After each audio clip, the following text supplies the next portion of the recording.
Hey everyone, I guess I'm live right now. It's a first attempt. I don't know how well this video will turn out. It might actually suck and I will never do this again. I'm without the crew. David's on vacation with Michelle, so hopefully they're having a good time. Yasha is celebrating the 4th of July. Speaking of which, I'm not going to go long today because it is the 4th of July and you might start hearing some fireworks in the background, like that one. And in that case, it probably won't make for a good video. So I picked actually the perfect time, apparently, to try and do a live video. So we won't we won't dwell too long, but I just wanted to kind of give my thoughts on the latest season of Stranger Things while it's fresh in my mind, and hit a little bit on Umbrella Academy because I finished that as well. And since we didn't have a anything for you guys this week because we've all sort of been on vacation and just timing hasn't been able to work out just yet or quite yet because we actually have watched Black Phone but just haven't had a chance to do a video for that. So in the meantime, I figured I'd just try and give you guys a little something and to hold you over until we can all get together again. So let's see. Stranger Things Season 4. Well, I will start by saying that last season, Stranger Things Season 3, I think I liked it, but overall felt like it had dipped for me in terms of how much I had been enjoying the series. And one of those things I think is that causes that is just because it seems to really have these long gaps in between when we get a season. So a lot of times it's like I've forgotten what has happened. I don't care as much about what's going on with a lot of the characters because of that. So I think that when season 4 came around, I wasn't even really looking forward to it honestly that much. And more or less because I'm someone that sort of feels like I'm a completist. I won't just stop a series midway through unless it's really terrible, and it's never been terrible. So I had every intention to watch this season. I just didn't go into it really looking forward to watching it, if that makes sense. But we had two volumes, as everyone knows. The Netflix split the season up. And you had your first part of the season that dropped, what was it, maybe a month and a half ago? And then this latest volume 2, which was 2 episodes, dropped just over the weekend on Friday. And so, I gotta say, the first part of this season started off really slow to me. I've seen a lot of people praising it, and a lot of people are saying this is the best season. And I'll get to where I kind of feel this season ranks in a couple minutes. But mostly, I think my issue with this season 4 start was that it really felt disjointed in the way that the characters were so separated from each other. And I felt like I found myself mostly in tune with what was going on in Hawkins. And then anytime it cut to Russia or to California and the different kids and groups that we had in those different areas, a lot of it just sort of felt, I wouldn't say fluffy, but it just didn't seem to matter as much to me as what was going on in Hawkins. That seemed like that was the core central of everything that was going down, so that's what I wanted to see the most. And I get to some scenes, honestly, and it's something I usually never do. I found myself fast forwarding a little bit past some of that stuff because it just was not grabbing me at all. And so we get back to the Hawkins stuff, and it started to get interesting. And it wasn't until maybe about, I want to say maybe the 3rd or 4th episode that really started to grab me in terms of this season for Stranger Things. And the fireworks are picking up, so I should probably pick up my pace a little bit in terms of how I'm thinking, so you guys don't get too distracted by the fireworks. Anyway, so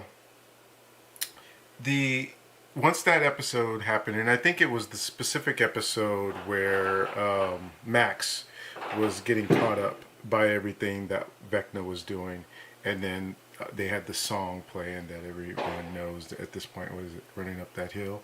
So that episode is where it really started to kind of coalesce for me and really click in, and I really started to get invested again in this show and in this season.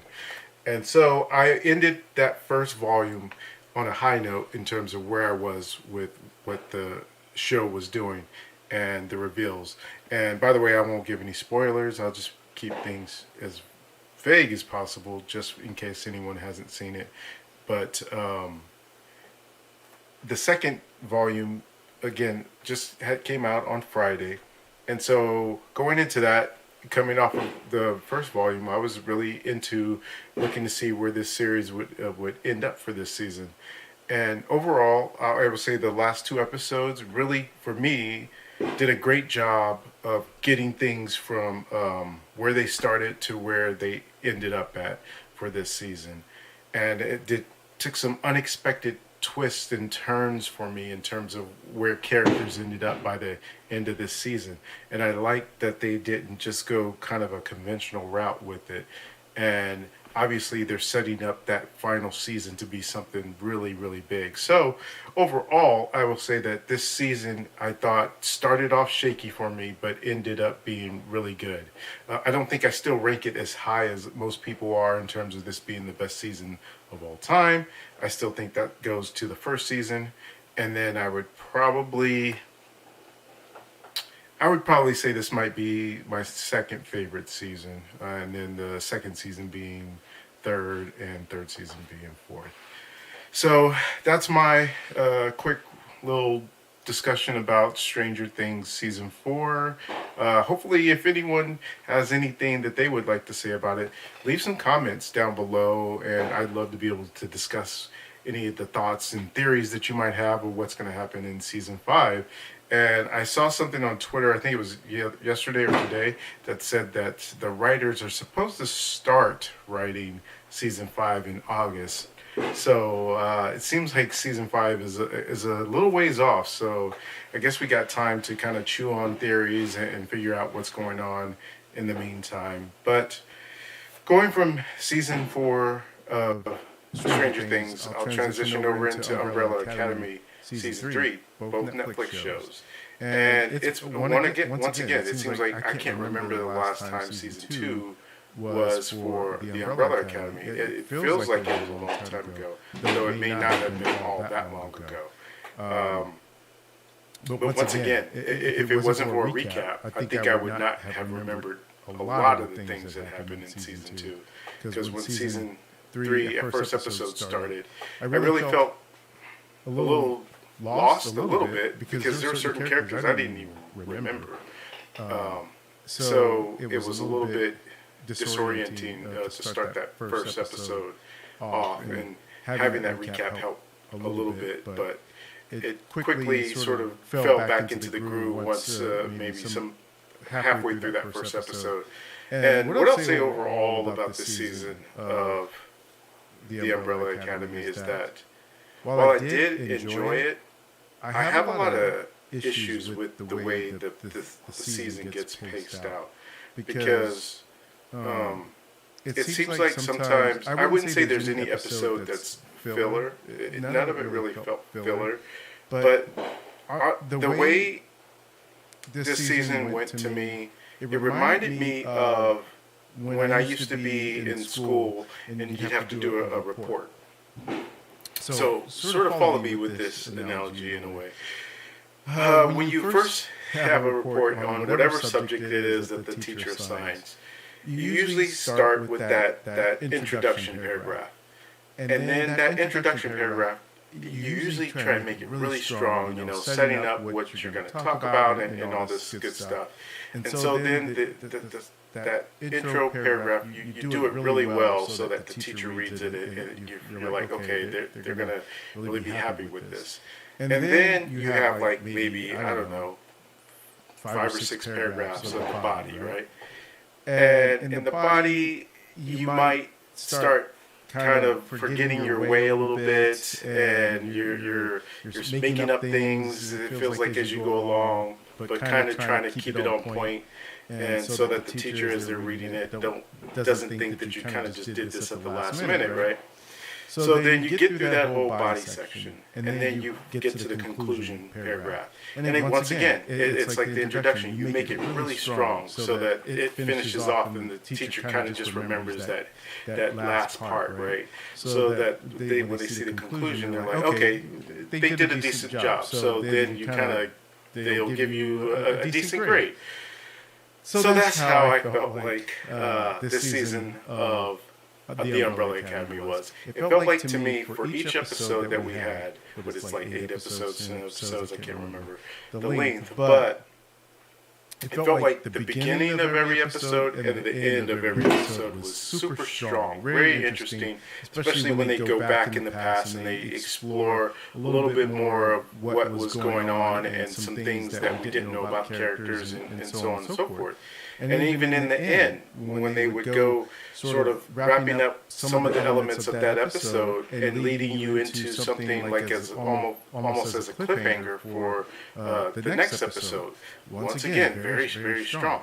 But the middle sections of all these episodes, some episodes were a little wishy-washy to me, and other episodes were strong. The ones that were strong always seemed to deal with a lot of the characterizations and getting down to talking about the different elements in their lives and really sort of that familial ties that they have and expanding upon it in ways that you understand this character a little bit better and why they relate to this character more so than that character and so on and so forth.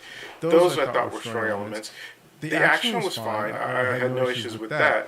But I think what the most frustrating thing about watching this season is just the lack of communication that seems to happen with the characters. That so much could get solved if they just talk to each other in a real sort of way. And I think that's maybe part of the design of the show, is that they're this family and they don't talk to each other. But at a time, as a viewer, it can get frustrating when you know that they're using that as a plot device to drag story on longer than it feels like it should go, because they're using that secret or that lack of conversation as a way to move and drag that story slowly throughout the season. So I won't give too many specific examples just in case anyone hasn't seen it yet. But there's definitely something that happens early on within the season that they're trying to get something back from the house.